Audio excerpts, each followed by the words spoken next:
সঙ্গে আছি আমি রাজীব। প্রথমেই জেনে নেওয়া যাক কি থাকছে এখনকার গুরুত্বপূর্ণ সংবাদ শিরোনামে।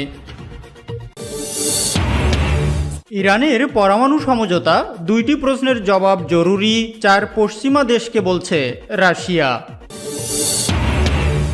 কৃষ্ণ সাগরে ন্যাটো জোটের সামরিক মহড়া বন্ধ করেছে তুরস্ক। ইউক্রেন সংকট, কিসিঞ্জারের ফর্মুলাতেই হতে যাচ্ছে সমাধান। এবং সর্বশেষ থাকছে, চারমিনার মসজিদে নামাজ পড়ার দাবি জানিয়েছে কংগ্রেস নেতা, বিজেপির তীব্র বিরোধিতা।